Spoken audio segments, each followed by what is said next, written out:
True peace and abundance exist when humans are deeply connected to their land and their knowledge is unshackled.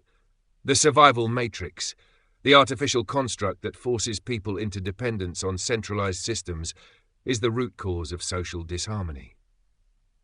The great cutoff: land, knowledge, and autonomy. Modern society isn't built to sustain people. It's built to sustain the system itself. Land, once free and abundant, is now owned by entities that tax, restrict, and police access to it. Knowledge, once passed down freely, is now hidden behind paywalls, copyrights, and academic institutions that decide who gets to know and who doesn't. True history, our real heritage, is erased or rewritten, leaving us fumbling in the dark, disconnected from what we once were. By design, people must struggle just to exist, not because Earth can't provide, but because the system profits off that struggle. The real solution: land plus knowledge equals sovereignty. Imagine a world where every being has a rightful piece of land, legally an extension of their body. True knowledge is restored: agriculture, sustainable living, advanced ancient wisdom, technology without corporate interests. Communities thrive as interconnected but self-sufficient units with minimal need for corporate infrastructure or government dependency. Technology exists as a tool for progress, not for control. No more designing obsolescence, monopolies, or reckless ego-driven innovations. Why this will never be allowed under the current system. The power structure is built on the opposite premise. Land ownership is centralized. You must buy back what was once freely available. Knowledge is fragmented, paywalled, and destroyed, so the average person remains dependent. Social structures are kept weak by breaking up strong families and communities, ensuring reliance on the state. This system needs artificial scarcity to function. It doesn't just benefit from struggle, it requires it. But the truth is unstoppable. Despite the illusion of control, the reality is simple, natural, and inevitable. Give a person true knowledge and access to their land, and you dismantle the survival matrix overnight. Strong, self-reliant people don't need rulers. They don't need corporate overlords, social hierarchies, or endless wars over artificial scarcity. That's why modernity is a psyop.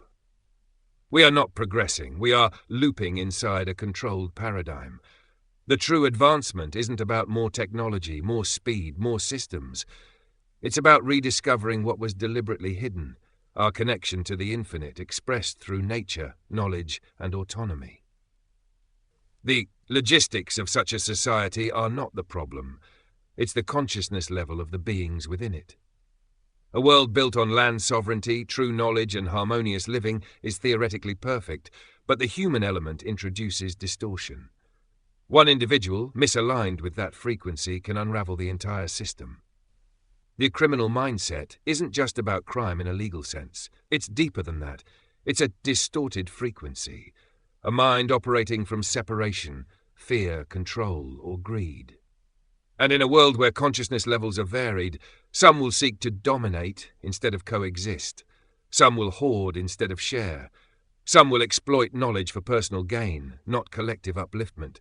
Some will simply fall into unconscious patterns, repeating the same cycles of competition, fear, and control. Why this makes the solution so difficult? It's not just about creating the right external system, it's about ensuring that those within it match its frequency. And that's where the real challenge lies. A civilization can only be as harmonious as the level of consciousness of its people. This is why every past attempt at utopia has failed, not because the idea was flawed, but because the collective mind was not evolved enough to sustain it. So, what's the real answer? Before external liberation, land, knowledge, sovereignty, there must be internal liberation, consciousness evolution. Otherwise, you're just handing a sophisticated tool to an unevolved mind, and history repeats itself. The true revolution isn't political, economic, or social. It's energetic. If the collective consciousness were aligned to the right frequency, the entire external matrix would collapse overnight, because it only exists as a reflection of human unconsciousness. So the question is no longer just, how do we build the ideal society? It's, how do we elevate the consciousness of enough people to sustain it? Because without that shift, any solution will eventually dissolve back into the same old patterns.